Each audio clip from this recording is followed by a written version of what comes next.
Dry eye syndrome এটা একটা multifactorial disease. অনেকগুলো ফ্যাক্টর আসলে এখানে কাজ করে। আমরা জানি যে আমাদের চোখ টিয়ারের ভারসাম্যর মধ্যে সঠিকভাবে থাকে, অর্থাৎ যে টিয়ারটা থাকে টিয়ারটা বেশি হলেও সমস্যা, আবার টিয়ারটা কম হলেও সমস্যা। আজকে আমরা টিয়ার কম হলে কি সমস্যা হয় সেটাই কথা বলবো। আসলে এটাই হলো ড্রাই আই ডিজিজ। এটাকে আমরা আসলে দুই ভাগে ভাগ করতে পারি। প্রথম ভাগে টিয়ারটা ভ্যাপার হয়ে যায়, উবে যায়, এই জন্য চোখের পানি কমে যায়, এটা একটা সমস্যা।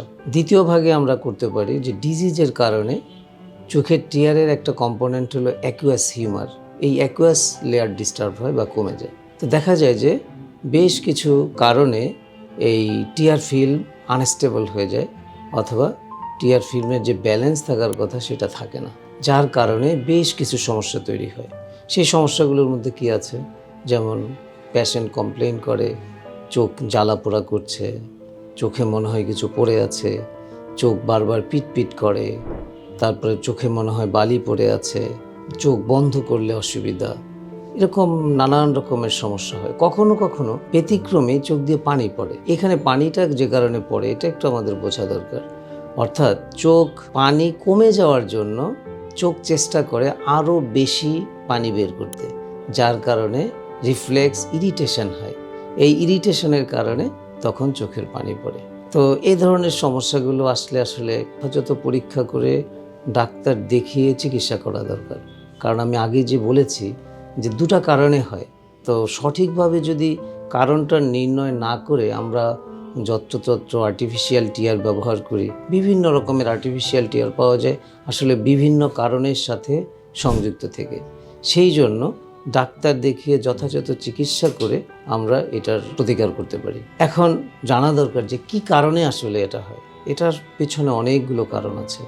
তার মধ্যে অন্যতম কারণ এখন আমরা যেটা চিহ্নিত করেছি সেটা হলো স্ক্রিন টাইম। আমরা অনেক সময় এখন ডিভাইস ব্যবহার করি, আমাদের কর্মক্ষেত্রে যে কোনো অবস্থায় আসলে এটা করতে হয়। ইভেন আমাদের অনেক সার্জন আছেন যারা মাইক্রো সার্জারি করেন, অপটিক্স ব্যবহার করেন, তাদের অনেক সময় চোখ খুলে কাজ করতে হয়। চোখ খুলে থাকার জন্য চোখের উপরের যে লেয়ারটা থাকে টিয়ার, সেই টিয়ারটা ভ্যাপার হয়ে উড়ে যায়।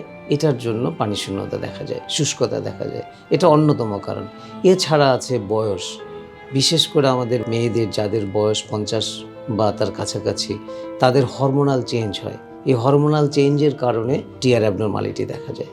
আরেকটা কারণ হচ্ছে কন্ট্যাক্ট লেন্স ইউজ যারা করে তাদের ক্ষেত্রে এই ড্রাইনেসটা দেখা যায়।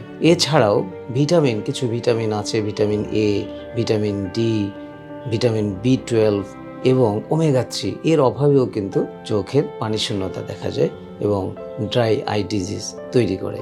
সুতরাং আমার পরামর্শ থাকবে যে আপনারা এ ধরনের সমস্যাটাকে আসলে খুব হালকা করে দেখার উপায় নেই, কারণ এটা কনস্ট্যান্ট ডিসকমফোর্ট তৈরি করতে থাকে এবং আপনার কাজের পরিবেশকে নষ্ট করতে থাকে এবং আমাদের কর্মঘণ্টাকে কমিয়ে দেয়।